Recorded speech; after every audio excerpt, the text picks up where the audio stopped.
سورۃ الفرقان آیت نمبر 40۔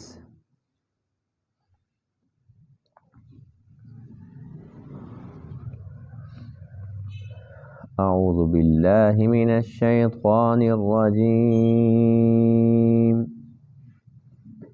بسم اللہ الرحمن الرحیم۔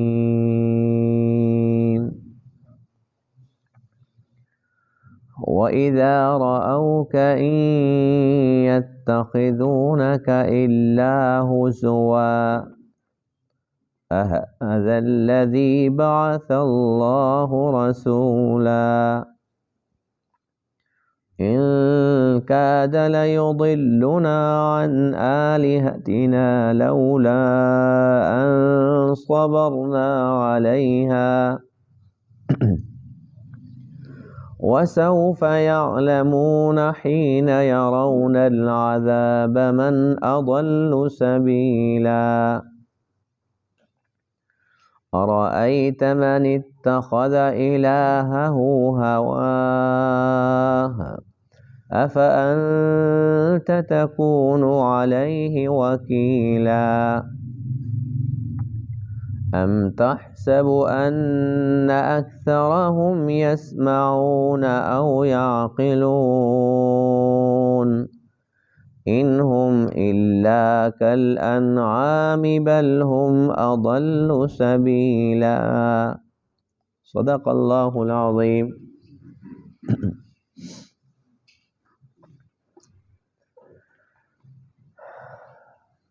آج کے درس میں آیت کریمہ میں ان کفار و مشرکین کا تذکرہ ہے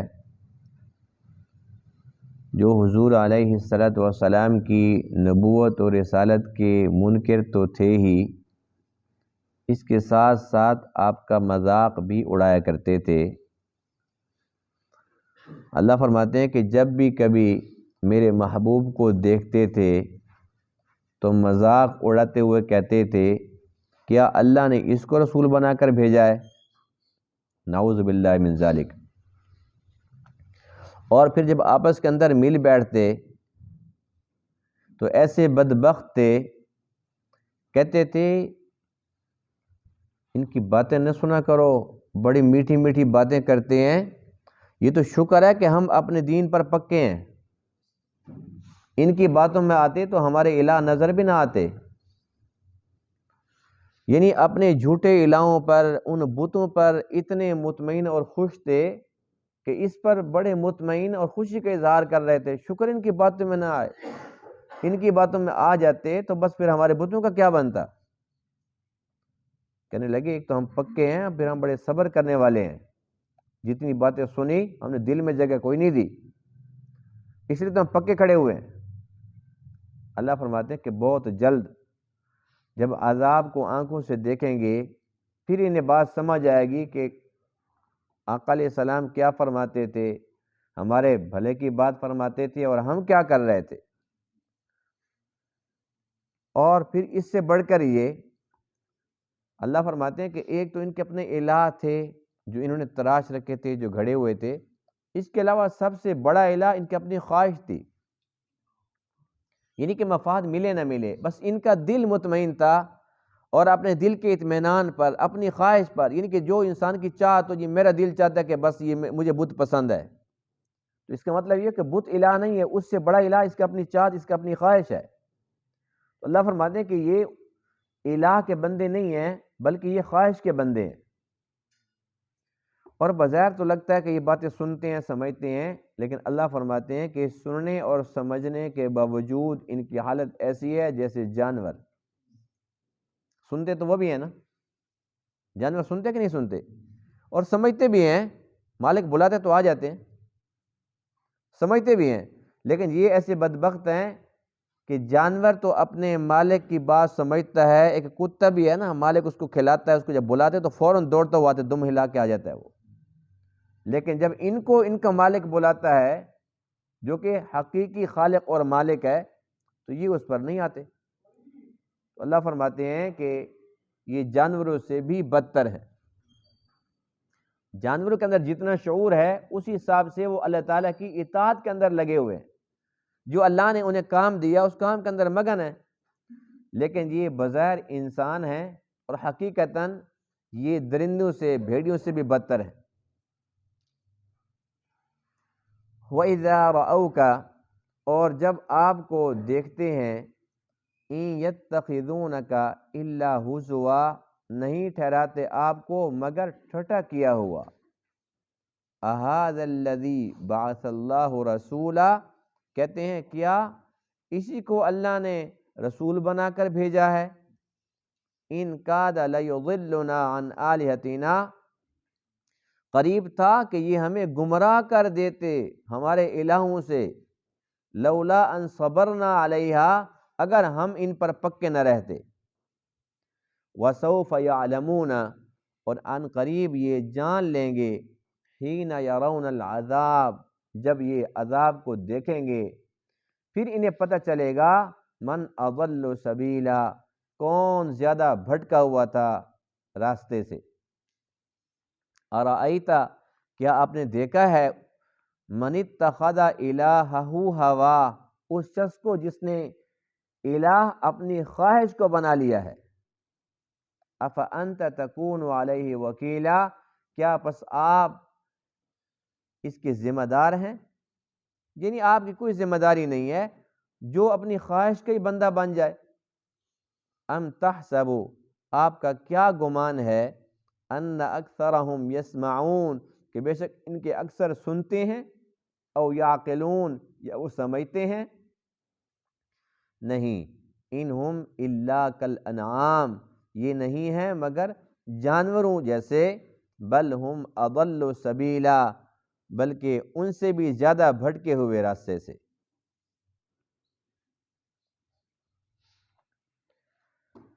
حضور علیہ السلام کی رسالت کا انکار کرنا یہ ایک کفر ہے، لیکن آپ کا مذاق اڑانا اس سے بڑا کفر ہے۔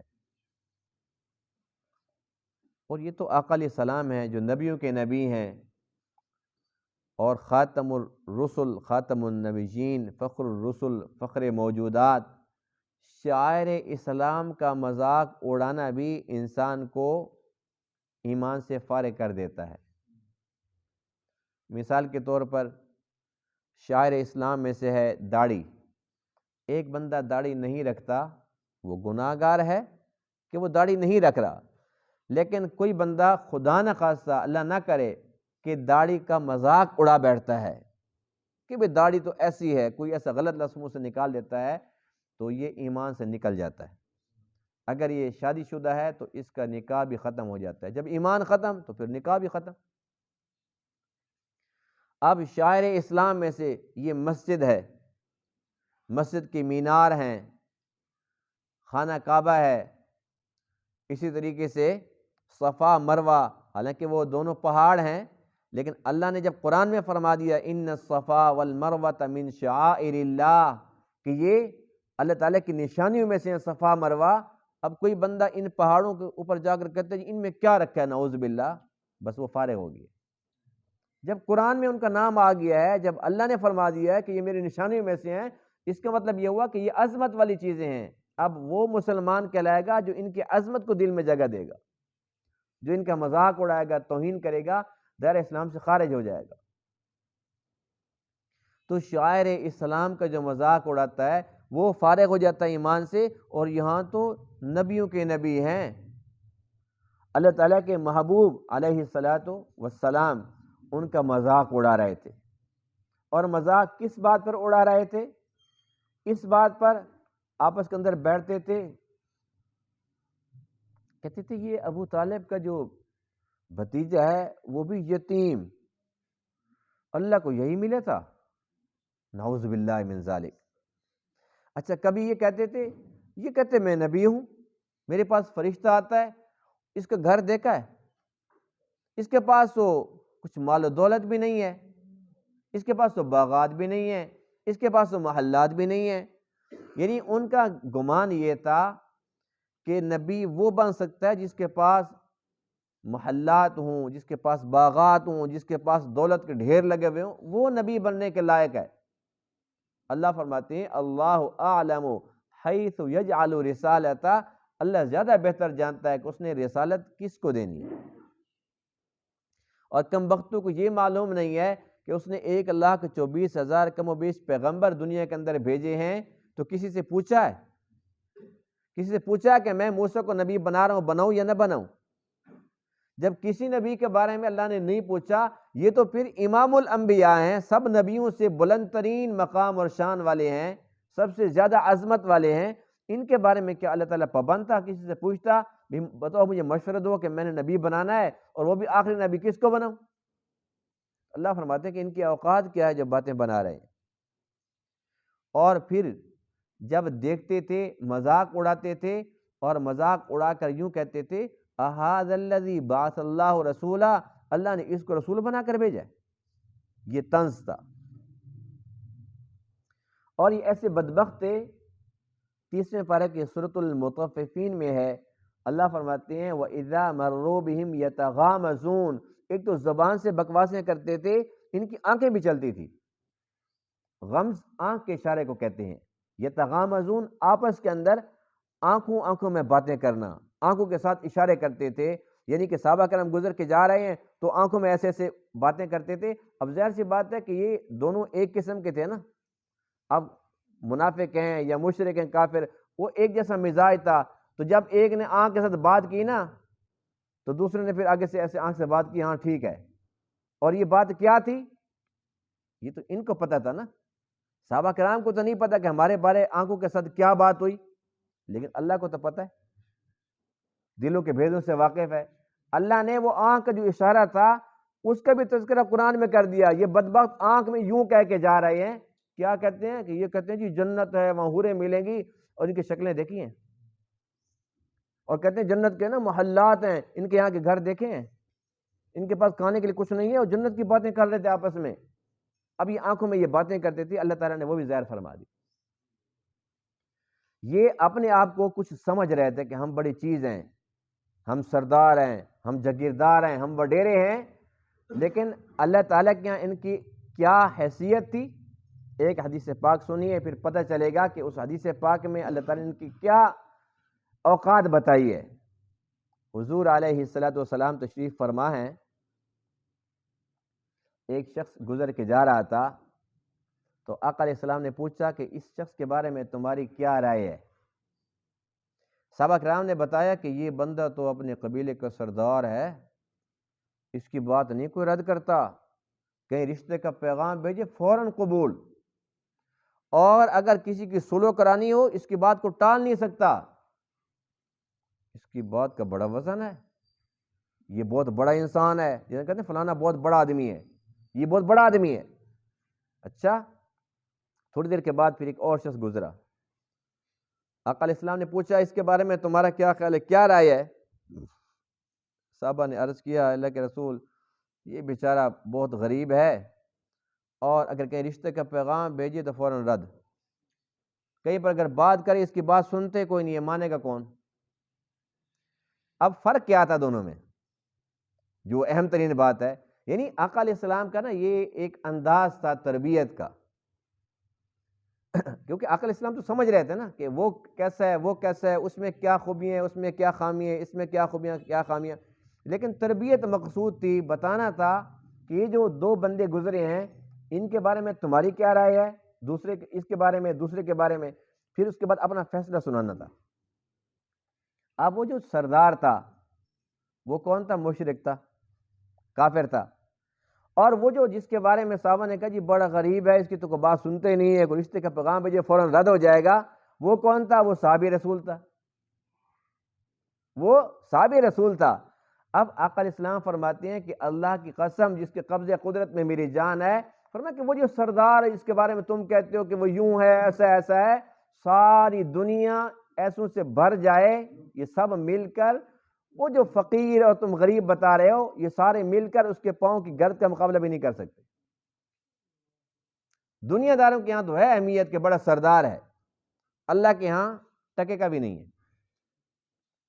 اللہ تعالیٰ کو وہ پسند اس کے اندر ایمان ہے، سب سے بڑی دولت ہے ایمان، تقوی، یہ سب سے بڑی دولت ہے۔ اگر عہدے کے اندر کامیابی ہوتی تو پھر ہم کیا کہتے ہیں جی نمرود بہت اعلیٰ قسم کا تھا، بڑا بلند پایا کا انسان تھا.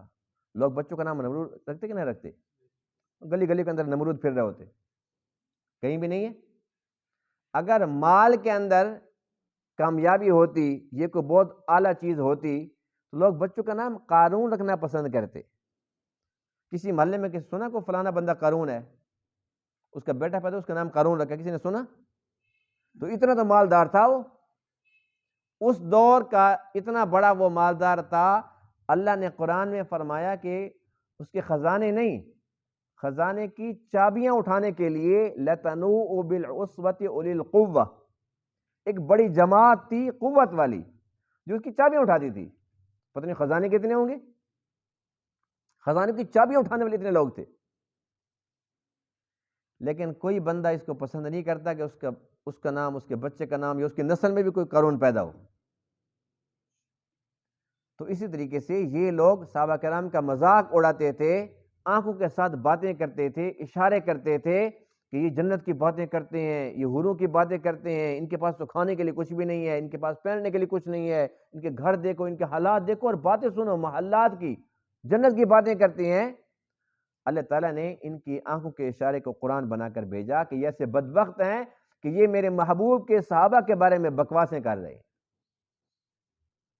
تو پھر ان کا انجام کیا ہونا تھا؟ جہنم کے اندر جانا تھا. اب یہاں کیا کرتے ہیں؟ آقا علیہ السلام کے بارے میں بکواسیں کرتے ہیں. اَهَذَا الَّذِي بَعَثَ اللَّهُ رَسُولًا، کہ اللہ نے اس کو بنا کر بھیجا، یہ تو یتیم ہے، اللہ کو یہی ملا تھا. اور پھر کہتے تھے کہ طائف اور مکہ یہ دو بڑی بڑی بستی ہیں، اللہ نے اگر کسی کو بنانا بھی تھا نبی تو اتنے بڑے بڑے لوگ پڑے تھے طائف کے اندر، اتنے بڑے بڑے لوگ مکہ میں پڑے تھے، ان میں سے کسی کو بناتا. ان جاہلوں سے کوئی پوچھے کہ اللہ تعالیٰ نے پہلے تو تم سے پوچھنا ہے، دوسری بات یہ ہے کہ تمہیں خبر کیا ہے کہ یہ کون سی ہستی ہیں جن کے بارے میں تم انگلیاں اٹھا رہے ہو، باتیں بنا رہے ہو کہ اللہ تعالیٰ کسی بڑے کو بناتا. انہیں کیا خبر کہ ان سے بڑا کوئی ہے ہی نہیں. ان کی شان یہ ہے کہ بعد از خدا بزرگ تو یہ قصہ مختصر، کہ اوپر اللہ ہے، اللہ کے بعد پوری کائنات میں سب سے بلند ترین مقام آقا علیہ السلام کا ہے. لیکن اندھوں کو کیا نظر آئے؟ جو ہے ہی اندھا، جو دل کی آنکھ سے دیکھے تو پتہ چلے کہ یہ اللہ کے محبوب ہیں، اور ان جیسا واقعی کوئی حسین و جمیل ہے ہی نہیں. اور تمام کمالات آپ کے اندر جمع ہو جاتے ہیں، تمام کمالات اور خوبیوں کا مجموعہ ہیں آپ. لیکن وہ مذاق اڑاتے تھے. اور اس کے ساتھ ساتھ جو یہ بڑی عجیب بات کی، شکر ہے کہ ہم پکے تھے، کہنے کہ شکر ہے ہم پکے تھے، لولا ان صبرنا علیہا، اگر ہم پکے نہ رہتے، ان کاد لیضلنا عن آلیتنا، تو اس کی جو باتیں تھیں نا میٹھی میٹھی، ہم بتوں سے ہاتھ دھو بیٹھے ہوتے. اب جیسے آج کل کے دور میں ہم یوں بیٹھے بیٹھے کہہ دیتے ہیں کہ الحمدللہ آج کے اس فتنے کے دور کے اندر سوشل میڈیا کے اوپر اتنے مفت کے مفتی پھر رہے ہیں آج کل، اور نام نہاد سکالر اور عظیم مفکر اسلام جن کو خود نہیں پتہ ہے سنجا کیسے کرنا ہے، وہ ویڈیو بنانے کے لیے اپنے وہ بڑا وی آئی پی قسم کا پروٹوکول اور بڑے ادھر بندے بٹھا کے، اور تو نے یوں پوچھنا ہے پھر میں نے تجھے ایسے سے بتانا ہے، اس سے زیادہ نہ پوچھنا، آگے مجھے بھی کچھ نہیں آتا. یہ ان کی علمی قابلیت ہے. اور اگر کوئی بندہ وہاں چلا جائے جی میں نے بھی مسئلہ پوچھنا ہے، وہ کہتا ہے بھائی اس کو باہر بند کر دو، مجھے تو کچھ آتے کچھ نہیں ہے، جو میں بتا رہا ہوں نا صرف یہ پوچھنا ہے اور تو نے یہ پوچھنا ہے. 20-25 بندے اکٹھے کر کے اور پھر مختلف سوالات پہلے لکھ کے دے کے اور جواب پہلے لکھ کے پڑے ہوتے ہیں ساتھ بھی، اس نے یہ پوچھنا ہے تو میں نے یہ والی بات بتانی ہے. اتنا فتنے کا دور ہے، تو ہم بیٹھے بیٹھے بات کرتے ہیں نا، الحمدللہ شکر ہے کہ ہم اس فتنے سے بچے ہوئے ہیں. شکر ہے کہ ہم مدرسے کے ساتھ، مسجد کے ساتھ، اور ہم علماء حق کے ساتھ جڑے ہوئے ہیں، خانقاہ کے ساتھ، کسی اللہ والے کے ساتھ ہمارا تعلق ہے کہ ہم بچے ہوئے ہیں، ورنہ ہم بھی اسی طریقے سے گمراہ ہو چکے ہوتے. ہم یہ باتیں کرتے ہیں نا، تو یہ مشرک بدبخت اس وقت کہہ رہے ہیں کہ شکر ہے کہ ہم اللہ کے نبی کی باتوں میں نہیں آئے، ورنہ ہمارے تو بت گئے تھے. یعنی اتنے مطمئن اور پکے تھے اپنے بتوں پر، اتنے خوش تھے، شکر ہے کہ ہم بچ گئے. اللہ فرماتے ہیں کہ تم کہاں بچے ہو، بس صرف آنکھ بند ہونے کی دیر ہے. حین یرون العذاب، جب عذاب کو آنکھوں سے دیکھو گے پھر پتہ چلے گا من اضل سبیلا، کہ ہم کتنے پانی میں تھے. جس بات پر تم فخر کر رہے تھے شکر ہے کہ ہم پکے ہیں، پتہ تب چلے گا جب جہنم کے اندر تم پکے ہو جاؤ گے. اللہ کی بات رد کر دی، اللہ کے محبوب کی بات رد کر دی، اور پھر مطمئن ہے۔ شیطان بندے کو نا پکا کرتا ہے، یہ بہت خبیث ہے۔ اللہ فرماتے ہیں وَزَيَّنَ لَهُمُ الشَّيْطَانُ مَا كَانُوا يَعْمَلُونَ، شیطان نہ وہ باتیں مزین کر کے دکھاتا ہے، کہتا ہے تو پھر بھی کم سے کم یہ ہے کہ نماز تو پڑھ رہا ہے نا، جماعت سے نہیں پڑھتا، پڑھتا تو ہے نا، فلانے کو دیکھ جمعہ بھی نہیں پڑھتا، یعنی کہ جماعت چھوڑنے کو وہ اچھا دکھاتا ہے۔ چلو جماعت چھوڑیے نا، نماز تو نہیں چھوڑی، فلانا تو نماز پڑھتا ہی نہیں ہے، تو پھر پڑھتا تو ہے۔ یعنی ایک انسان اگر جماعت چھوڑ کر نماز پڑھ رہا ہے یا کبھی نماز قضا کر کے پڑھتا ہے تو کہتے ہیں تو نے پھر بھی تو بہت اچھا ہے، نماز قضا ہو گئی پھر بھی پڑھی تو ہے، فلانا تو پڑھتا بھی نہیں ہے۔ یعنی ہر برے کام کو وہ اچھا کر کے دکھاتے ہیں کہ تو مطمئن رہ، تو پھر بھی اچھا ہے، تو بہت اچھا ہے۔ اسی طریقے سے ان مشرکین کو شیطان نے پکا کیا ہوا تھا کہ تم بہت اچھے ہو۔ اور اس سے زیادہ حیران کن بات سورہ نوح میں ہے، یہ مشرک کہنے لگے وَقَالُوا لَا تَذَرُنَّ آلِهَتَكُمْ، خیال رکھنا اپنے الہوں کو نہ چھوڑنا، وَلَا تَذَرُنَّ وَدًّا وَلَا سُوَاعًا وَلَا يَغُوثَ وَيَعُوقَ وَنَسْرًا، یہ ود، سواع، یغوث، یعوق، نصر، یہ جو ہمارے بت ہیں نا، ان کو چھوڑنا نہیں ہے، بس پکے رہنا ہے۔ یعنی کہ آپس کے اندر اقرار کرتے تھے، ایک دوسرے کے ساتھ وعدے کرتے تھے، ایک دوسرے کو تلقین کرتے تھے، ابھی پکے رہنا ہے، ہلنا نہیں ہے۔ یہ جو نوح باتیں کرتے ہیں ان کی باتوں میں نہیں آنا، اور کہتے تھے کسی اور پیغمبر کو وَمَا نَحْنُ بِتَارِكِي آلِهَتِنَا عَنْ قَوْلِكَ، کہ تیری باتوں کی وجہ سے نا ہمارے بتوں کو چھوڑنے والے نہیں ہیں۔ تو یہی بات یہاں بھی کہہ رہے ہیں کہ بھئی یہ تو ہمیں گمراہ کرنے کے قریب تھا، تو شکر ہے ہم پکے تھے۔ ہم اللہ کا شکر ادا کرتے ہیں کہ ہم اسلام پر پکے، الحمدللہ الحمدللہ، کہ اس پرفتن دور کے اندر جتنا بھی شیاطین پھر رہے ہیں ورغلانے کے لیے، لیکن شکر الحمدللہ کہ ہم ان کی باتیں نہیں سنتے، ہم براہ راست مسجد میں آتے ہیں، براہ راست قرآن کے پاس آتے ہیں، سنتے ہیں، پڑھتے ہیں، سمجھتے ہیں الحمدللہ، اس لیے ہم ان کے چکر میں آنے والے نہیں ہیں۔ دیکھیے ایک وہ اب درس قرآن اب سب بیٹھے ہیں الحمدللہ، اب کوئی پابندی ہے کہ کوئی اور بندہ آیا تو بھئی اس کو باہر کھڑا کرو، ہے پابندی؟ اچھا آپ میں سے کسی پر پابندی ہے کہ بھی آپ نے پوچھنا نہیں ہے، خیال رکھنا، آپ نے بولنا نہیں ہے کوئی پابندی؟ جب کبھی کوئی بولتا ہے پوچھتے الحمدللہ اس کا جواب ملتا ہے۔ تو یہ ہے قرآن کی تعلیم۔ ایک یہ ہے کہ ہم نے موبائل آن کیا، موبائل کے اندر ایک مفسر قرآن لگا ہوا ہے، وہ اکیلا بیٹھا ہوا ہے اور ترجمہ والا قرآن ہے، اور اس کے بعد وہ ادھر ادھر دیکھتا ہے کہ کوئی آدمی اندر سے کنڈی لگائی ہوئی ہے، نہ کوئی آئے نہ کوئی پوچھے، بس جو اس کے جی میں آئے یہ شروع ہو جائے۔ اب بتائیے کہ اس سے کوئی قرآن سیکھ سکتا ہے؟ اور یہ نہیں پتا کہ یہ جو مفسر قرآن ہے اس کا اپنا عقیدہ کیا ہے، مسلمان ہے یا مرزائی ہے، یہ بھی پتہ نہیں ہے۔ جس کو ہم جانتے نہیں ہم اس کی بات کیسے مان سکتے ہیں؟ اگر ہم نے کوئی دنیا کی کوئی چیز خریدنی ہو نا تو ہم کبھی بھی کسی کو پر اعتماد نہیں کریں گے، بھائی میں جانتا نہیں ہوں ایسے میں لٹ جاؤں، پھر کسی کے ساتھ کوئی لین دین کرنا ہے، معاملات کرنے ہیں، توبہ توبہ، میں جانتے ہی نہیں اس بندے کو بھائی۔ لیکن جہاں بات ایمان کی آتی ہے تو وہاں پر ہم کہتے ہیں جی خیر ہے، یعنی کہ یہ مفت کی چیز ہے، نہیں ایمان، یہ لٹ جائے تو کوئی پرواہ ہی نہیں ہے۔ جو بیٹھا ہے آ گیا سوشل میڈیا پہ، چل سن تو لے جی، دیکھو پتہ نہیں کیا کہتا ہے۔ جب اپنا ہمیں کچھ آتا نہیں ہے، دوسروں کے سنیں گے، جو آتا تھا وہ بھی چلا جائے گا، نہ وہ آئے گا نہ یہ رہے گا۔ تو اس لیے بہترین طریقہ یہ ہے کہ انسان اپنے عقل کو استعمال کرے اور خود قرآن کو کھولے اور خود اس کو پڑھے اور سنے، اور جس کو جانتا ہے، جس پر اعتماد ہے، اس کے پاس جائے۔ جیسے کہ دوسرے مسائل پوچھے جاتے ہیں تو قرآن مقدس کی آیات اس کے سامنے رکھے کہ بھئی اس آیت کا کیا مفہوم ہے، کیا مطلب ہے، مجھے ذرا یہ مسئلہ سمجھا دو، تو اس طریقے سے انشاءاللہ خیر ملے گی، قرآن کا نور نصیب ہوگا۔ تو ایک تو ان کا یہ طرز عمل تھا۔ اس کے علاوہ جو اور خطرناک بات وہ یہ ہے ارأیت من اتخذ الہہ ہوا، اللہ فرماتے ہیں کیا آپ نے دیکھا ہے اس شخص کو جس نے اپنی خواہش کو الہ بنا لیا ہے؟ اس کے بارے میں حدیث پاک سنیے، عقل اسلام فرماتے ہیں کہ آسمان کے سائے کے نیچے، یعنی کہ یوں سمجھ لو کہ روئے زمین پر اللہ کے بعد سب سے بڑا الہ جس کو لوگوں نے بنا رکھا ہے وہ انسان کی اپنی خواہش ہے۔ یعنی کہ لات، منات، عزا، حبل، یہ جتنے بھی بت ہیں، جتنی مورتی ہیں، جتنی بھی ہیں نا، یہ سب ان کو اکٹھا کر دو، یہ سارے ملا کر بھی کم ہوں گے. ان سے جو زیادہ تعداد میں الہ لوگوں نے بنا رکھا ہے وہ ہے ان کی اپنی خواہش. یہ چونکہ حدیث پاک ہے تو حق سچ ہے. اور اب صورتحال یہی ہے کہ جہاں جس بندے کا دل مطمئن ہو وہ کہتے بس ٹھیک ہے.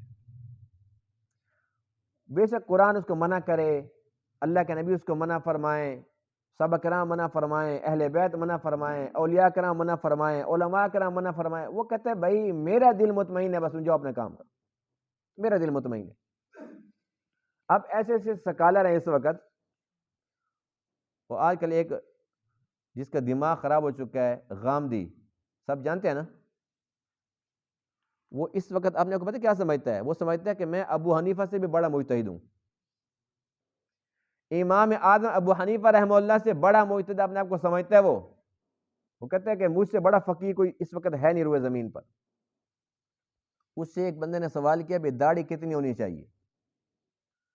حالانکہ ایک مٹھی داڑھی یہ واجب ہے، تمام انبیاء کرام کی سنت ہے داڑھی رکھنا. اب اس نے پتہ کیا جواب دیا؟ کہتے جی داڑھی جو ہے نا یہ کوئی ضروری نہیں ہے، کوئی سنت ونت نہیں ہے. اس نے کہا کہ یہ صرف عرب لوگوں کی ثقافت تھی، ان کی ثقافت تھی، جیسے وہ پگڑی پہن لیتے تھے، داڑیاں رکھتے تھے. کہتے جیسے مسلمانوں کی تھی ایسے ابو جہل کی بھی تھی، سب کی داڑھی تھی، تو یہ تو عرب کا ایک کلچر تھا، اس کے اسلام سے کوئی تعلق واسطہ نہیں ہے. لو جی کر لو، اب اس کا کیا اس کا علاج ہے؟ پھر کہتے اگر رکھنی بھی ہو تو کتنی ہونی چاہیے؟ کہتے بس اتنی ہونی چاہیے کہ 40 قدم دور سے پتہ چلے کہ یہ مرد آ رہا ہے. یعنی کہ عورت کی داڑھی نہیں ہوتی نا تو مرد کی ہوگی تو اتنی اتنی کافی ہے، چھوٹی چھوٹی، پتہ چلے کہ ہاں یہ مرد آ رہا ہے. اب اس احمق سے کو پوچھے اگر صرف اس پہچان کے لیے داڑھی ہونی چاہیے تو پھر داڑھی چٹ کرا دو، منہ سے نہیں بتا دیں گے کہ یہ مرد آ رہا ہے؟ تو منہ سے بھی تو بتا دیں گے نا کہ یہ مرد آ رہا ہے. تو داڑھی کے اتنا تکلف کی کیا ضرورت ہے؟ اتنی تھوڑی سی داڑھی رکھو جی پتہ چلے کہ یہ مرد آ رہا ہے. تو اس کی مردانگی دکھانے کے لیے تو منہ سے بھی کافی ہیں. تو وہ کہتے جی میں فقیہ ہوں.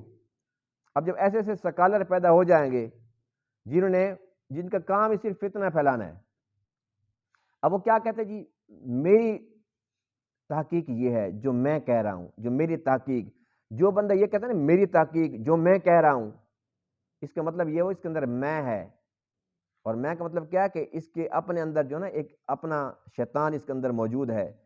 اسی کو کہتے ہیں نا اپنی خواہش. یعنی میری خواہش یہ ہے کہ بس اتنی داڑھی تو ٹھیک ہے، میری خواہش ہے کہ نہیں اتنی ہونی چاہیے، ٹھیک ہے، نہیں میری خواہش اتنی ہونی چاہیے. یعنی اللہ کے نبی کی بات نہیں سننی، کسی امام کی بات نہیں سننی، بس میری خواہش اتنی ہونی چاہیے. اس کا مطلب یہ ہوا کہ بھئی اب ہم نے عشاء کی نماز کتنی پڑھی ہے؟ 4 رکعتیں. تو میرا دل چاہتا ہے کہ یہ نا 6 ہونی چاہیے. تو میری خواہش ہو تو وہ 6 بن جائیں گی. میری خواہش آج میں تھکا ہوا ہوں، سفر سے آیا ہوں، آج میں تھکا ہوا ہوں، بھوک بڑی لگی ہے، میری خواہش ہے کہ میں 2 پڑھ لوں، ہو جائیں گی؟ بھئی ہم شریعت کے تابع ہیں کہ شریعت ہماری غلام ہے؟ ہم تابع ہیں نا. تو جو خواہش کا بدنہ بن جائے، اب ایک طرف حلال پڑے حرام پڑا، اسے پتہ ہے کہ یہ حلال ہے یہ حرام ہے، کہتے نہیں میرا دل چاہتا ہے، میرا ضمیر کہتا ہے کہ یہ بھی ٹھیک ہے. بس اس کا ضمیر بے شک وہ ضمیر مردہ بھی ہو، میرا ضمیر کہتا ہے ٹھیک ہے. یعنی یہ خواہش کا غلام ہے، اس کی مرضی ہے حلال کو حرام کر دے. کوئی بندہ حلال لے کر آئے، میرا دل مطمئن نہیں ہے، میں نہیں کھاتا. بے شک حلال ہے، اس کا دل مطمئن نہیں ہے، یعنی اس کی خواہش کے خلاف ہے. آج ہم نے اس بت کو واقعی بہت بڑا کیا ہوا ہے. کافر تو کافر ہیں، لیکن ہم مسلمان ہونے کے باوجود ہم نے اس بت کو واقعی بہت بڑا بنایا ہوا ہے. میرا دل چاہتا ہے کہ بھی فلاں جگہ میں چلا جاؤں، ہے تو گناہ کی محفل لیکن میرا دوست ناراض ہو جائے گا، تو میرا دل چاہتا ہے کہ میں چلے جاؤں. وہ جی میرا نا رشتہ دار ہے، وہ میرا پھوپھا ہے، تایا ہے، ماموں، چاچا، کزن، وہ ناراض ہو جائیں گے جی بس میں جا رہا ہوں. ہے تو گناہ کی بات، مجھے سارا پتہ ہے، لیکن میں کیا کروں، مجبور ہوں، وہ ناراض ہو جائیں گے. میرا دل چاہتا ہے. یعنی دل چاہتا ہے، یہ جو چاہت ہے نا، یہ خواہش ہے، یہ ہمارا الہ ہے جھوٹا. مسلمان وہ ہوتا ہے جس نے اللہ کے ساتھ وعدہ کر لیا ہے لا الہ الا اللہ محمد رسول اللہ. اے اللہ تیرے بغیر کوئی الہ نہیں، تیرے احکام مجھ پر فرض ہیں، تیرے نبی کا طریقہ مجھ پر فرض ہے، میری مرضی ختم ہے. اب تو میں کیسے کہوں گا؟ اپنی مرضی کے ساتھ کھا سکتا ہوں؟ نہیں کھا سکتا. جیسے تیرے محبوب نے کھایا. پینا کیسے ہے؟ جیسے تیرے محبوب نے پیا. سونا کیسے ہے؟ جیسے تیرے محبوب نے سو کر دکھایا.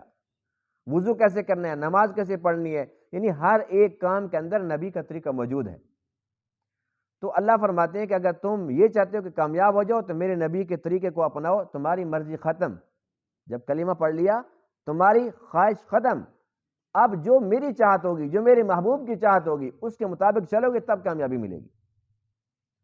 تو ہم خواہش کے بندے بنے ہوئے ہیں، ہمیں چاہیے کہ خواہش کے بندے نہ بنیں، ہم اللہ کے بندے بنیں، اپنی منمانی نہ کریں، اللہ اور اس کے محبوب کی بات مانیں، اس کے مطابق زندگی بسر کریں۔ پھر ایسے لوگ جو اس قسم کی حرکتیں کرتے تھے، نبی کا مذاق اڑاتے تھے اور پھر بتوں سے اتنی محبت کرتے تھے اور اس قسم کے فضول باتیں کرتے تھے، اللہ فرماتے ہیں کہ اے میرے محبوب آپ تو یہ دیکھتے ہوں گے کہ یہ سنتے بھی ہیں، یہ سمجھتے بھی ہیں، حقیقت ان کی یہ ہے کہ یہ جانوروں جیسے ہیں۔